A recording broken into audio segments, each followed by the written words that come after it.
Crônicas do Amanhecer. Por Feijão. Centro Espírita Allan Kardec de Balneário Gaivota. 17 de julho de 2021. Saiba quais são as doenças mentais mais frequentes deste século. Parte 3. Devido à determinação da Organização Mundial de Saúde (OMS), e também como medida de prevenção à disseminação da Covid-19, o isolamento social passou a ser regra. Estamos em casa, mas o nosso lar, que deveria nos trazer aconchego e segurança, passou a ser uma prisão domiciliar, pois passamos a ter medo, receio, incertezas e crise financeira. Esses fatores estão desencadeando alguns distúrbios psicológicos. Segundo a OMS, 1 em cada 10 pessoas no mundo sofre algum tipo de distúrbio de saúde mental. Esse número representa 10% da população global, aproximadamente 700 milhões de pessoas. Mas para o neuropsicólogo e neurocientista Fabiano de Abreu, esses números podem ser maiores, visto que já estamos enfrentando pandemia há mais de um ano e as chances para que surjam as doenças mentais aumentaram, podendo atingir boa parte da população mundial. Eu considero este número bem maior, já que dados da Organização Pan-Americana da Saúde (OPA) sugerem que 30% da população das Américas teve ou terá algum transtorno mental. Além disso, a mudança de rotina repentina faz com que tenhamos uma disfunção em nossos mensageiros bioquímicos, o que resulta em distúrbios desde leves, moderados e graves, pontua Abreu. E para o neuropsicólogo existe um fator sentimental que, se desregulada, pode fazer surgir os problemas mentais. Pontua a ansiedade, como principal responsável por esses distúrbios. O que acontece é que ter ansiedade constante desregula outros mensageiros bioquímicos responsáveis por nosso humor, sono, temperatura corporal, fome. Se um neurotransmissor é liberado em excesso, desregula todos os outros, inclusive hormônios como cortisol, responsável pela nossa imunidade e controle nos níveis de açúcar no sangue e pressão arterial, explica. Saiba quais são as principais doenças mentais. O neuropsicólogo pontuou e explicou algumas doenças mentais mais frequentes neste momento de isolamento. Todas estão relacionadas com a ansiedade e disfunção dos neurotransmissores, que são os mensageiros químicos no cérebro. São elas um transtorno de ansiedade, sensação de pavor e pânico ao se deparar com uma situação ou objeto específico. 2. Transtorno de ansiedade generalizada, TAG, preocupação intensa e persistente sobre situações cotidianas sem real motivo. 3. Dependência química, uso de substâncias para suprir problemas da mente, como uso de drogas, álcool, cigarro. 4. Depressão. Este distúrbio doença pode ter diferentes graus, desde leve, moderado ao grave. Está relacionado a disfunções nos neurotransmissores que podem trazer alteração no humor, falta de prazer, pessimismo, sentimentos de inutilidade, desesperança, excesso de preocupação, baixo nível de energia, dores e pode levar à morte. 5. Transtornos alimentares, anorexia, bulimia, causam recusa à alimentação, distorção da própria imagem e medo de engordar. 6. Transtorno afetivo bipolar, mudanças radicais de comportamento, podendo ter estágios depressivos profundos a euforias. Há fases que são denominadas como maníaca ou depressiva.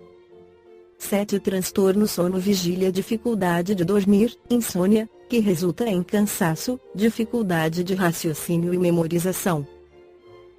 Caso veja algum desses itens, dependendo da gravidade, procure um psicanalista, psicólogo e, caso seja grave, um psiquiatra. No livro Dias Gloriosos, pela psicografia de Divaldo Pereira Franco, o espírito Joana de Ângeles esclarece sobre pensamento e doenças. A consciência do ser humano espraia-se por todo o seu organismo através das variadas expressões de capacidade vibratória dos elementos que o constituem.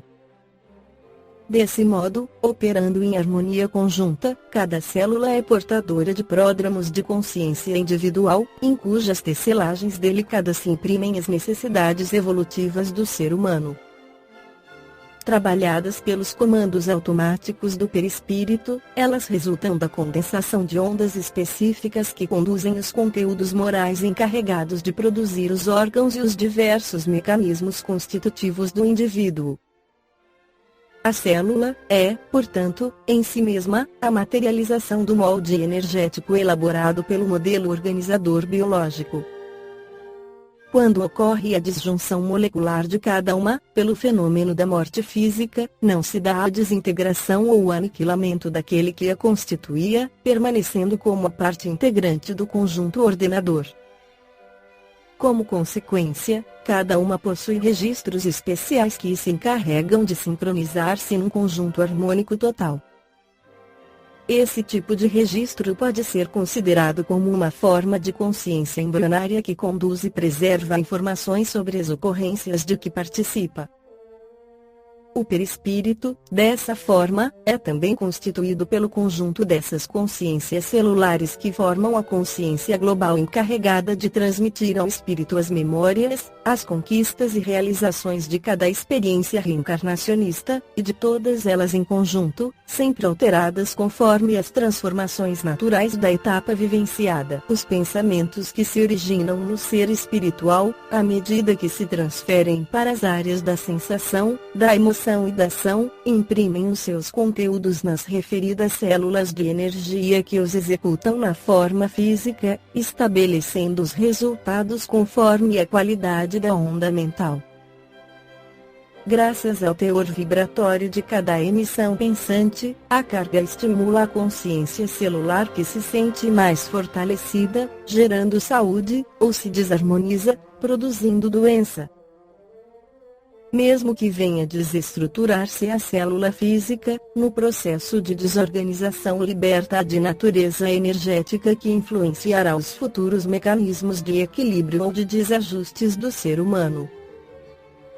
As doenças mais graves são aquelas que se originam na alma, espraiando-se pelo organismo físico e transformando-se em processos degenerativos, infecciosos, produzindo dores, ou se exteriorizam como conflitos que se convertem em transtornos psíquicos, cuja gravidade se encontra na razão da causa produtora.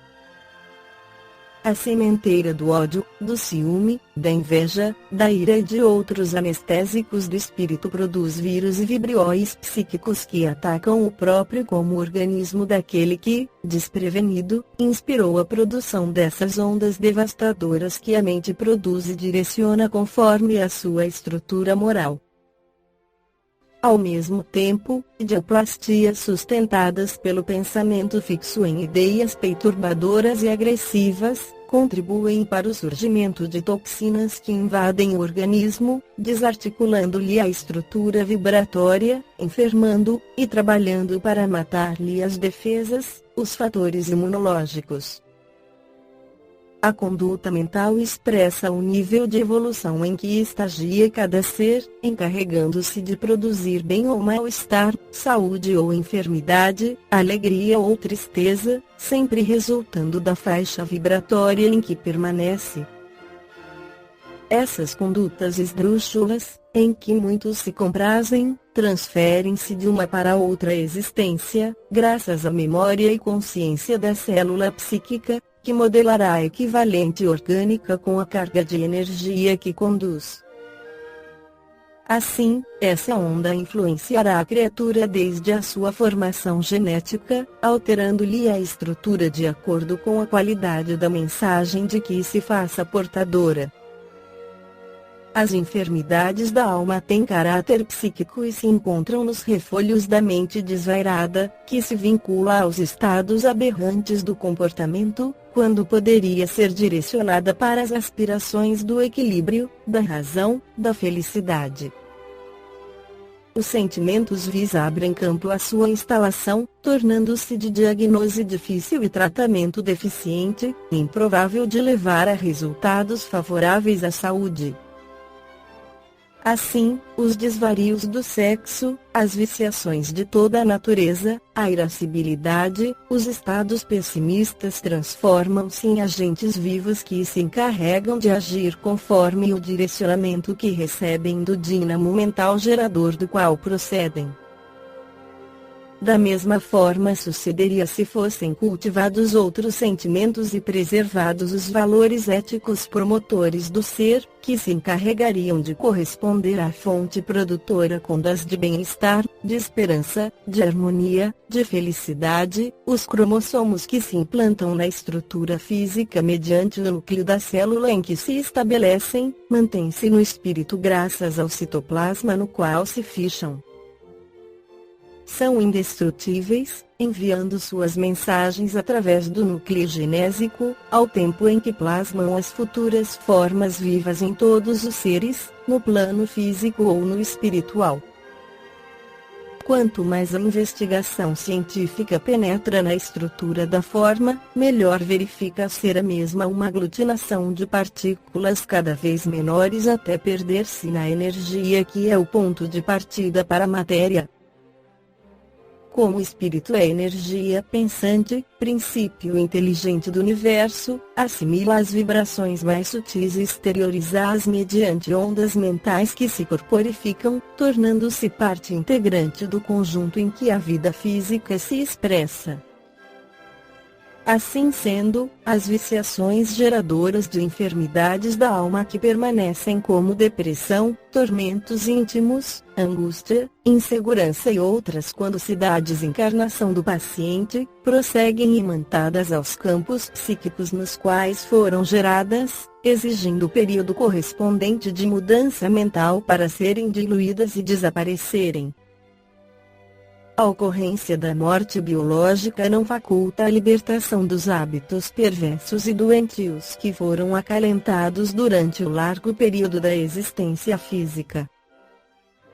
Da mesma forma que se foram implantando lentamente gerando condicionamentos que se transformaram em processos perturbadores, a readaptação ao equilíbrio e a reconstrução das estruturas energéticas afetadas exigem tempo correspondente, durante o qual são recompostos os campos vibratórios que foram danificados. Isso é compreensível, porque as descargas produzidas pelos sentimentos vis produzem toxinas de alto teor hormonal que modificam os códigos do DNA, neles fichando o tipo de onda e a sua procedência perturbadora. À medida que se repetem essas fichações ao longo do tempo, maior se faz o dano causado à estrutura íntima do mesmo, impondo como processo de reparação, desde o além-túmulo, uma mudança total de comportamento, que se encarrega de constituir-lhe a dupla hélice, que são os dois cordões entrelaçados e formados por substância química específica.